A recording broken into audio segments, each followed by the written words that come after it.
Coaching class ആരംഭിക്കാം. ഇന്നലെ നിങ്ങളോടൊരു ചോദ്യം ഞാൻ ചോദിച്ചിരുന്നു. ആ ചോദ്യത്തിന് മറുപടി പറയുകയാണ്.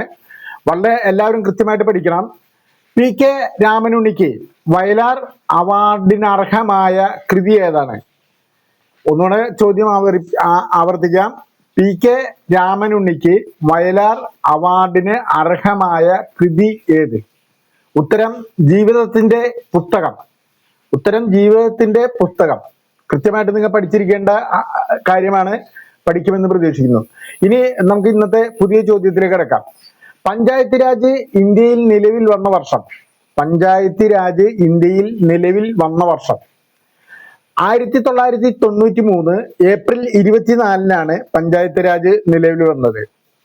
1993 ഏപ്രിൽ 24-നാണ് പഞ്ചായത്ത് രാജ് ഇന്ത്യയിൽ നിലവിൽ വന്നത്. രണ്ടാമത്തെ ചോദ്യം, ലോകത്തിലെ ഏറ്റവും ഉയരം കൂടിയ പൂവ്.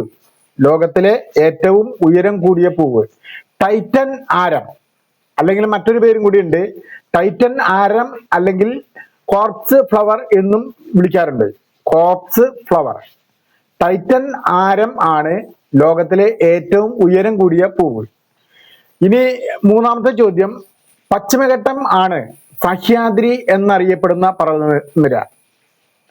പശ്ചിമഘട്ടം ആണ് സഹ്യാദ്രി എന്ന് അറിയപ്പെടുന്ന പർവ്വതനിര. വേണമെങ്കിൽ മറിച്ച് വേണം ചോദിക്കാം. സഹ്യാദ്രി എന്നറിയപ്പെടുന്ന പർവ്വതനിര ഏതാണ്? സഹ്യാദ്രി എന്നറിയപ്പെടുന്ന പർവ്വതനിര ഏതാണ്? അങ്ങനെ മറിച്ച് വേണം ചോദിക്കാം. പശ്ചിമഘട്ടമാണെന്ന് നമ്മൾ ഉത്തരം എഴുതിയാൽ മതി. കറണ്ട് അഫയേഴ്സ് ആയിട്ട് ബന്ധപ്പെട്ട് നമ്മൾ രണ്ട് ചോദ്യം ചോദിക്കണേ. ആരാണ് സുപ്രീം കോടതി ചീഫ് ജസ്റ്റിസ്? ആരാണ് സുപ്രീം കോടതി chief justice? Justice Suryakant. Justice Suryakant ആണ് സുപ്രീം കോടതി ചീഫ് ജസ്റ്റിസ്. ഇനി മറ്റ് അഞ്ചാമത്തെ ചോദ്യമാണ്, ഓടക്കുഴൽ പുരസ്കാരത്തിന് 2025 അർഹനായത് ആരാണ്? ചോദ്യം ഒന്നുകൂടെ ആവർത്തിക്കാം. ഓടക്കുഴൽ പുരസ്കാരത്തിന് 2025 അർഹനായത് ആരാണ്? EP രാജഗോപാൽ ആണ് ഓടക്കുഴൽ പുരസ്കാരം ജേതാവ് 2025 കേട്ടാ. കൃതി ഉൽക്കഥ എന്ന് പറയുന്ന കൃതിക്കാണ് ഓടക്കുഴൽ പുരസ്കാരം കിട്ടിയത്. ഞാൻ ചോദ്യം ഒന്നുകൂടെ ആവർത്തിക്കാം. EP രാജഗോപാലിനാണ് ഓടക്കുഴൽ പുരസ്കാരത്തിന് 2025 അർഹനായത്. കൃതി ഉൽക്കഥ.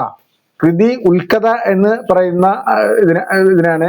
പിന്നെ നമുക്കിനി അടുത്ത ചോദ്യം എന്ന് പറയുമ്പോൾ നാളത്തെ ചോദ്യമാണ്. നിങ്ങളോട് ഞാൻ ചോദിക്കാം.